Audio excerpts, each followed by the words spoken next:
শাস্ত্র অনুসারে মহালয়ার পূর্ণ প্রভাতে পুরুষরাই মূলত পিতৃতর্পণ করলেও গত কয়েক বছরের মতো এবারও মহালয়ার পূর্ণ প্রভাতে মহিলাদের তর্পণের ছবি নজরে এলো পুরাতন মালদার মঙ্গলবাড়ি মহানন্দার ঘাটে। তবে পিতৃতর্পণ নয়, মহিলারা শাস্ত্র বিধান মেনে দেবতর্পণ ও ঋষিতর্পণে ব্রতী হন।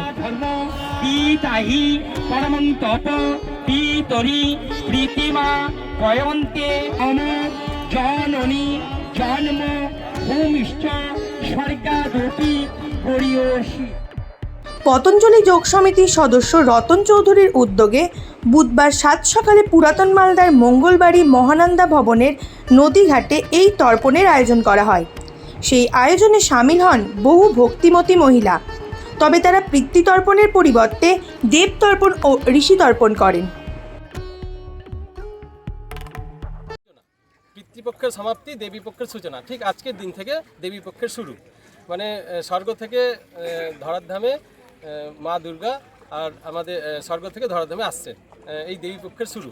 এই দেবীপক্ষের পূর্ণতিথিতে পূর্বপুরুষরা, আমাদের যত পূর্বপুরুষ আছে, শুধু পূর্বপুরুষই না, পৃথিবীতে যত কীটপতঙ্গ আদি জীব আছেন, আর প্রত্যেকেই আজকের দিনে যারা গত হয়েছেন, যে আমরা জানি আমাদের শাস্ত্রে আছে যে 84 লক্ষ যোনি ভ্রমণ করতে হয়।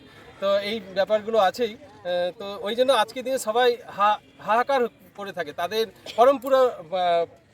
পূর্বপুরুষ, তাদের যে যারা এই ধরাধামে যাদের বংশ পরম্পরা ছেড়ে গেছেন যেইভাবে তাদের কাছে, তো সেই অনুসারে আমরা এই নিঃশুল্ক একটা যোগ শিবির আমাদের এখানে চলে পতঞ্জলি যোগপীঠের পরিচালনাতে। তার পরিচালনাতেই আমাদের এই মহালয়ার পুণ্যতিথিতে তর্পণ অনুষ্ঠান করছি আমরা।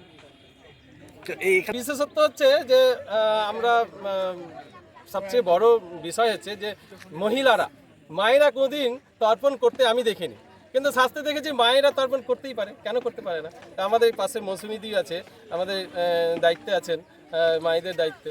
তো এই মায়েরাও তর্পণ করতে পারে, কেন করতে পারে না? যে আমরা ঋষিদের উদ্দেশ্যে, আমরা কেউ না কেউ কোনো না কোনো ঋষির বংশধর, তো আমরা ঋষিদের উদ্দেশ্যে দেব তর্পণ করতে পারি।